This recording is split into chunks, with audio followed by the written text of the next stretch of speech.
So ಅವರು Indian kho kho team vice captain ಆಗಿ represent ಮಾಡಿದ್ದಾರೆ ಮತ್ತು ಗೋಲ್ಡ್ ಮೆಡಲನ್ನು ಸಹ 2016 ಅಸ್ಸಾಂನಲ್ಲಿ ಅಸ್ಸಾಂನಲ್ಲಿ 2016 ಮತ್ತು ನೇಪಾಳಲ್ಲಿ 2019 ಬ್ಯಾಗ್ ಮಾಡ್ಕೊಂಡಿದ್ದಾರೆ. ಸೊ ಅಂತಹ ಅದ್ಭುತವಾದ ಒಂದು ಪರ್ಸನಾಲಿಟಿ ನಮ್ಮೆಲ್ಲರ ಮಧ್ಯೆ ಇದೆ. ನಮ್ಮೆಲ್ಲರನ್ನು ಕುರಿತು ಈ ಹೆಲೋ ಕಿಡ್ಸ್ ಅರೇಂಜ್ ಮಾಡಿರುವಂತಹ ಒಂದು ಸ್ಪೋರ್ಟ್ಸ್ ಡೇ ಆ್ಯಂಡ್ ಒಂದು ವೇದಿಕೆಗೆ ನನಗೊಂದು ಅವಕಾಶ ಮಾಡಿದ್ದಕ್ಕೆ ತುಂಬ ಧನ್ಯವಾದ ಹೇಳಕ್ಕೆ ಇಷ್ಟಪಡ್ತೀನಿ ಮೊದಲು. ಹಾಗೆ ನಾವೆಲ್ಲ ಓದ್ಬೇಕಾದ್ರೆ ಈ ಥರ ನಮಗೆ ಇಂಗ್ಲೀಷ್ ಮೀಡಿಯಮು ಇವೆಲ್ಲ ಯಾವುದೂ ಗೊತ್ತಿಲ್ಲ. ನಾವೆಲ್ಲ ಗೌರ್ಮೆಂಟ್ ಸ್ಕೂಲಲ್ಲೇ ಓದಿರೋದು. ಈಗ ನರ್ಸರಿ ಅಂತ ಹೇಳ್ಬಿಟ್ಟು ಈ ಥರ ಎಲ್ಲ ನಡೀತಿದೆ. ನಾವು ಅವಾಗ ಬರೀ ಶಿಶುವಾರ ಅಂತ ಹೇಳ್ಬಿಟ್ಟು ಅಂಗನವಾಡಿ ಅದರಲ್ಲೇ ಬೆಳ್ಕೊಂಬಂದಿದ್ದು. ನಮ್ಮ ತಂದೆ RMCಯಲ್ಲಿ APMCಯಲ್ಲಿ ಅಮಾಲಿ ಕೆಲಸ ಮಾಡ್ತಾರೆ.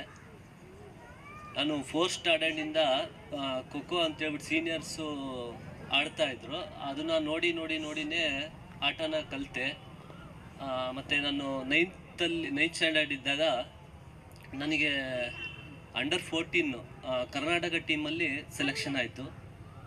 ಅಲ್ಲಿ ಪಂಜಾಬಲ್ಲಿ ಮ್ಯಾಚ್ ನಡೀತು. ನಾವು ಸೆಮಿಫೈನಲ್ ಮ್ಯಾಚನ್ನ ವೆಸ್ಟ್ ಬೆಂಗಾಲ್ ಮೇಲೆ ಆಡಿದ್ವಿ. ಅದು 7 ನಿಮಿಷ ಮ್ಯಾಚು ಅಂತ ಮಾಡ್ತಾರೆ.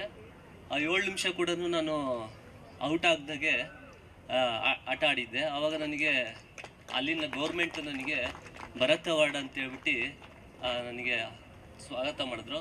ಮತ್ತು ನಾನು ಹಿಂಗೆ ಕಂಟಿನ್ಯೂ ಮಾಡ್ತಾ PU ನ್ಯಾಷನಲ್ಸು ಮತ್ತು ಡಿಗ್ರಿ ಯೂನಿವರ್ಸಿಟಿ ರೆಪ್ರೆಸೆಂಟ್ ಮಾಡ್ತಾ ಮತ್ತು ಬೆಸ್ಟು ಕರ್ನಾಟಕ ಟೀಮ್ನ ಸುಮಾರು 15 ಬಾರಿ ರೆಪ್ರೆಸೆಂಟ್ ಮಾಡಿದ್ದೀನಿ.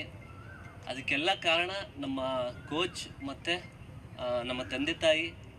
ಅವರು ಆ ಥರ ಅಮಾಲಿ ಕೆಲಸ ಮಾಡ್ಕೊಂಡು ನನಗೆ ಇಷ್ಟು ಮಟ್ಟಿಗೆ ಒಂದು ದಾರಿ ತೋರಿಸಿದ್ದಾರೆ. ಇನ್ನೇನು ಬೇಕು, ಇದೇನೆ ನಾನು ಎಲ್ಲ ಕಡೆನೂ ಹೋದ್ರೂ ಇದನ್ನೇ ಹೇಳೋದು ಮಕ್ಕಳಿಗೆ. ಒಂದು ಸ್ಪೋರ್ಟ್ಸಲ್ಲಿ ಇದ್ದರೆ ಆರೋಗ್ಯವಾಗಿ ಇರ್ತಾರೆ ಮಕ್ಕಳು. ಹಾಗೆ ಎಜುಕೇಷನ್ನು ಇಂಪಾರ್ಟೆಂಟು, ಸ್ಪೋರ್ಟ್ಸು ಇಂಪಾರ್ಟೆಂಟು. 50% ನಾವು ಸ್ಪೋರ್ಟ್ಸಿಗೆ ಎಂಕರೇಜ್ ಮಾಡಿದ್ರೆ ನಮ್ಮ ಈಗ ನಡೀತಿರೋ ಒಲಿಂಪಿಕ್ಸು ಅದು ಇದರಲ್ಲಿ ಬರೀ ಒಂದು 10 ಮೆಡಲ್ಲು 15 ಮೆಡಲ್ ಆಗ್ತಾಯಿದೆ. ಬೇರೆ ಏಷ್ಯನ್ ಗೇಮು ವರ್ಲ್ಡ್ ಕಪ್ ಎಲ್ಲ ಈ ಥರ ನಡೆದಾಗ ಬೇರೆ ದೇಶದವ್ರದ್ದು ಸಿಕ್ಕಾಪಟ್ಟೆ ಮೆಡಲ್ಸ್ಗಳು ಆಗ್ತಾಯಿದೆ. ನಮ್ಮ ಇಂಡಿಯಾದಲ್ಲಿ ಒಂದು 50% ಸ್ಪೋರ್ಟ್ಸಿಗೆ ಒಂದು ಎಂಕರೇಜ್ ಮಾಡಿದ್ರೆ ಆವಾಗ ನಮ್ಮ ಇಂಡಿಯಾ ಮೆಡಲ್ ಕೂಡ 200-300 ಗಂಟನೂ ತಲುಪುತ್ತೆ. ಹಾಗೆ ಸ್ಪೋರ್ಟ್ಸಿಗೆ ಆದಷ್ಟು ಅಂದರೆ ಎಜುಕೇಷನ್ನು ಇಂಪಾರ್ಟೆಂಟು. ಮೇಯ್ನಾಗಿ ಎಜುಕೇಷನ್ ಇದ್ರೇ ಸ್ಪೋರ್ಟ್ಸು 50% ಅಂತೂ ನಮಗೆ ಸ್ಪೋರ್ಟ್ಸಲ್ಲಿ ಕೊಡಬೇಕಾಗತ್ತೆ. ಹಾಗೆ ಮಕ್ಕಳಿಗೆ ಆರೋಗ್ಯವಾಗೂ ಇರ್ತಾರೆ. ತಂದೆ ತಾಯಿ ಕೂಡ ಅವ್ರ ಜೊತೆಗೆ ಅವರು ಅದನ್ನು ಸ್ಪೋರ್ಟ್ಸಲ್ಲಿ ಮಕ್ಕಳು ಮಾಡ್ತಾಯಿದ್ರೆ ಅವ್ರಿಗೆ ಹೇಳ್ಕೊಡ್ತಾ ಅವರು ಕೂಡ ರೆಪ್ರೆಸೆಂಟ್ ಮಾಡ್ದಂಗೆ ಆಗುತ್ತೆ. ಅವರು ಕೂಡ ಅವರು ಇದರಲ್ಲಿ ಆರೋಗ್ಯವಾಗಿಯೂ ಇರ್ತಾರೆ ಅಂತ ಹೇಳಕ್ಕೆ ಇಷ್ಟಪಡ್ತೀನಿ. ಮತ್ತು ನಾನು ಇಂಡಿಯಾ ರೆಪ್ರೆಸೆಂಟ್ ಮಾಡಬೇಕಾದ್ರೆ ನನಗೆ ಟ್ರಾವೆಲಿಂಗ್ ತುಂಬ ಇದಾಗಿತ್ತು. ಆವಾಗ ನನಗೆ ನಮ್ಮ ತಂದೆ ತಾಯಿ ಮಾಡೋದು ಅಮಾಲಿ ಕೆಲಸ ನನಗೆ ಟ್ರಾವೆಲಿಂಗಿಗೆ ಟ್ರೈನಿಂಗ್ ಚಾರ್ಜಿಗೆ ಇರ್ತಿರ್ಲಿಲ್ಲ. ಆವಾಗ ನಮ್ಮ ಕೋಚು ಕೂಡ ನನಗೆ ತುಂಬಾ ಸಪೋರ್ಟ್ ಮಾಡೋದು. ಈ ಟೈಮಲ್ಲಿ ಅವರಿಗೆ ತುಂಬ ನೆನೆಪು ಮಾಡ್ತೀನಿ. ಅವರಿಲ್ಲ ಅಂದರೆ ನನಗೆ ತಂದೆ ತಾಯಿ ಬಿಟ್ಟರೆ ನನಗೆ ನೆಕ್ಸ್ಟ್ ಅವರೇ ಕೋಚೇ ಮೇನು. ಅವರು ಪ್ರತಿಯೊಂದು ಇದರಲ್ಲೂ ನನಗೆ ಮುಂದೆ ಎಜುಕೇಷನ್ ಆಗಿರ್ಬೋದು, ಡಿಗ್ರಿ ನನಗೆ ಎಜುಕೇಷನ್ ಮಾಡ್ಬೇಕಾದ್ರೆ PU ನಂದು 2 ಸಬ್ಜೆಕ್ಟ್ ಫೇಲು.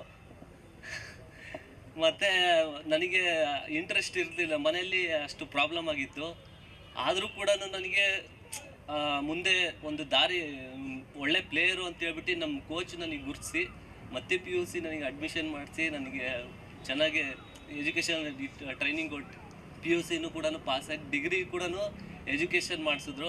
ಹಾಗೆ ಈಗ ಪ್ರೆಸೆಂಟಾಗಿ ಈಗ ವಾಟರ್ ಡಿಪಾರ್ಟ್ಮೆಂಟಲ್ಲಿ ವರ್ಕ್ ಮಾಡ್ತಾ ಇದ್ದೀನಿ. ಈಗ ರೀಸೆಂಟಾಗಿ ವರ್ಲ್ಡ್ ಕಪ್ ಕೂಡ ನಡೀತು. ನಮ್ಮದು ಖೋಖೋ ಫಸ್ಟು ವರ್ಲ್ಡ್ ಕಪ್ ಅಂತ ಹೇಳ್ಬಿಟ್ಟು ಮಾಡಿದ್ರು ತುಂಬ ಡೆಲ್ಲಿಯಲ್ಲಿ.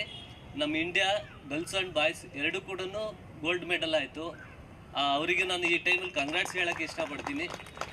ಹಾಗೆ ನಮ್ಮ ಈಗ ಬೇರೆ ಸ್ಟೇಟ್ಗಳಲ್ಲಿ ಈ ಥರ ರೆಪ್ರೆಸೆಂಟ್ ಮಾಡಿದಾಗ ಬೇರೆ ಸ್ಟೇಟ್ಗಳಲ್ಲಿ ಒಂದು ಮೆಡಲ್ ಆಯಿತು ಅಂದರೆ ಗೌರ್ಮೆಂಟಿಂದ ಒಂದು A ಗ್ರೂಪು B ಗ್ರೂಪಲ್ಲಿ ಜಾಬ್ ಕೂಡ ಅಲರ್ಟ್ ಮಾಡ್ತಾ ಇದ್ದಾರೆ.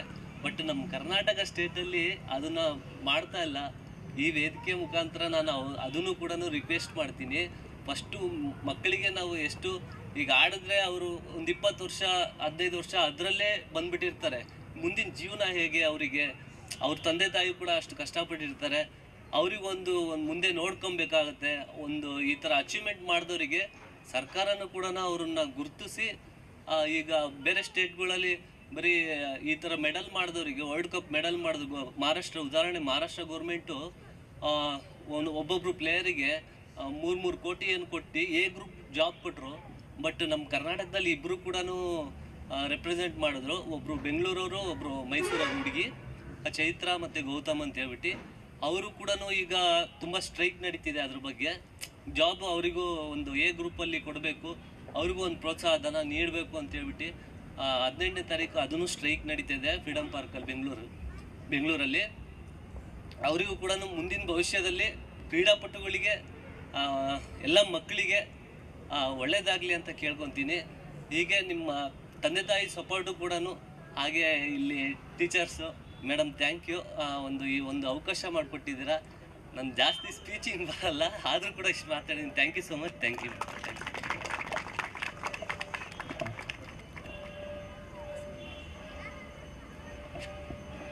ಖಂಡಿತ ಸರ್. ಮುನೀರ್ ಭಾಷಾ ಸರ್, ಪ್ರತಿಭೆ ಎಲ್ಲಿ ಬೇಕಾದರೂ ಅರಳಬಹುದು. ಇದಕ್ಕೆ ಒಂದು ಬೆಸ್ಟ್ ಎಕ್ಸಾಂಪಲ್ ನೀವೇ ಅಂತ ಹೇಳ್ಬೋದು.